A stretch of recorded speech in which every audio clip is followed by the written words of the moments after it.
Yo, yo, yo, it's your boy Swag, and I'm back. This will be part two of the breakdown of the Cassie and Puff Daddy lawsuit paperwork breakdown. Puff Daddy probably got a lot to answer because, as we know, he liked young girls, young women, should I say. He was just dating Young Miami.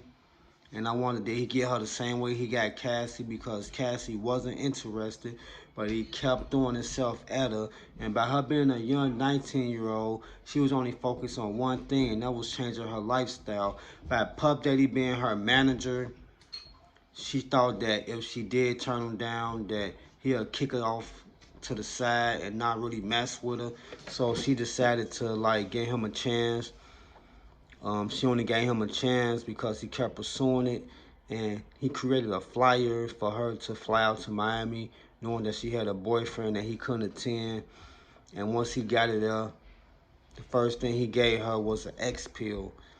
I don't know if he really opened the car door. She didn't really say, but she said the first thing after she got in the car, the first thing he did was offer her a X pill.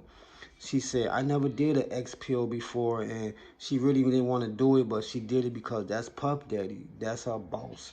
That's her everything. He run the label, so if I don't take this pill, then I go back to where I came from. I don't get the money. I don't change my lifestyle. So she took the X pill, and she said this was the first time she ever took this type of drug, and Puff Daddy began to drive all recklessly through the street, and that they supposed to have been attending a party, but because Puff Daddy was so drugged out and he was so drunk that they didn't let him in, but that didn't stop him from like texting her all night and letting her know that he really wanted her. So she felt like she was so deep in that she couldn't escape.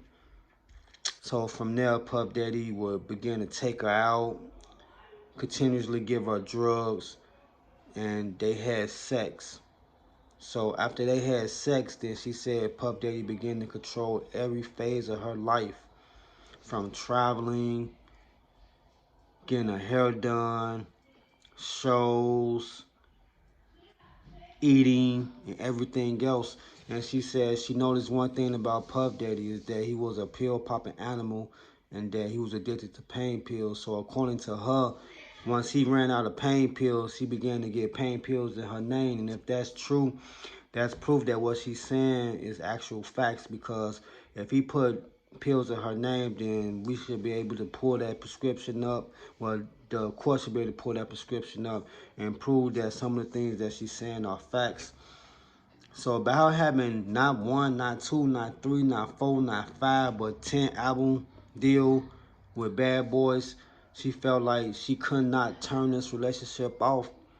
And as she began more to get more deeper and deeper into the relationship, she said that Puff Daddy began to be more abusive towards her, beating her down at times, and sending her to the emergency room. So a lot of this paperwork got a lot to do with stuff that possibly could be shown in court as facts, because she got MRIs on her head multiple times from the injuries that Puff Daddy did to her.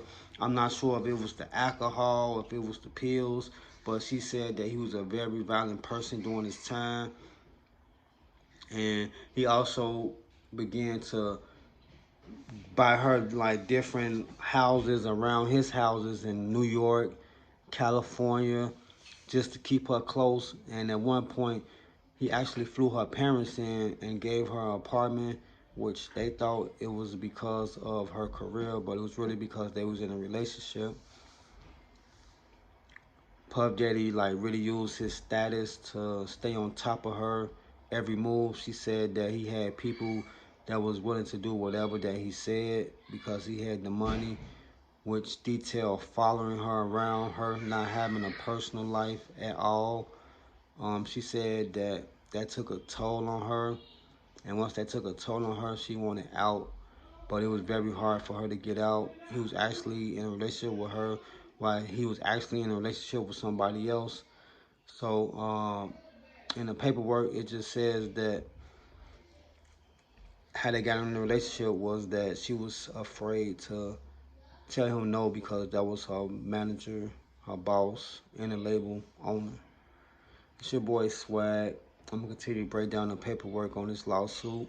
Um, it's kind of like going into columns of how they met, when he first engaged, um, an interest in her, and then now how they got into a relationship and the abuse of the relationship.